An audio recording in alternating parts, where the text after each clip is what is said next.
কেউ কথা রাখেনি। ৩৩ বছর কাটলো, কেউ কথা রাখেনি।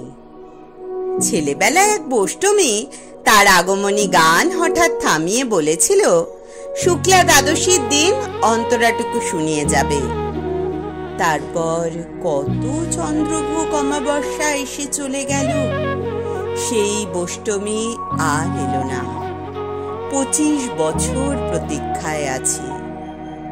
মামাবাড়ির মাঝি নাদের আলী বলেছিল, বড় হও দাদা ঠাকুর, তোমাকে আমি ৩ প্রহরের বিল দেখাতে নিয়ে যাব, যেখানে পদ্ম ফুলের মাথায় সাপ আর ভ্রমর খেলা করে। নাদের আলী, আমি আর কত বড় হব? আমার মাথা এই ঘরের ছাদ ফুঁড়ে আকাশ স্পর্শ করলে তারপর তুমি আমায় ৩ প্রহরের বিল দেখাবে? একটাও রয়্যাল গুলি কিনতে পারিনি কখনো। লাঠি লজেন্স দেখিয়ে চুষেছে লস্কর বাড়ির ছেলেরা। ভিখিরির মতো চৌধুরীদের গেটে দাঁড়িয়ে দেখেছি ভিতরে রাস উৎসব।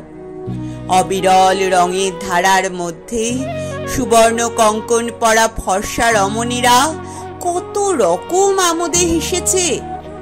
আমার দিকে তারা ফিরেও চায়নি। বাবা আমার কাঁধ ছুঁয়ে বলেছিলেন, দেখিস একদিন আমরাও। বাবা এখন অন্ধ, আমাদের দেখা হয়নি কিছুই। সেই রয়্যালগুলি, সেই লাঠি লজেন্স, সেই রাস উৎসব আমায় কেউ ফিরিয়ে দেবে না। বুকের মধ্যে সুগন্ধি রুমাল রেখে বরুণা বলেছিল, যেদিন আমায় সত্যিকারের ভালোবাসবে সেদিন আমার বুকেও এরকম আতরের গন্ধ হবে। ভালোবাসার জন্য আমি হাতের মুঠোয় প্রাণ নিয়েছি। দুরন্ত ষাঁড়ের চোখে বেঁধেছি লাল কাপড়। বিশ্ব সংসার তন্ন তন্ন করে খুঁজে এনেছি ১০৮টা নীল পদ্ম। তবু কথা রাখেনি বরুণা। এখনো তার বুকে শুধুই মাংসের গন্ধ। এখনো সে যে কোনো নারী। কেউ কথা রাখেনি।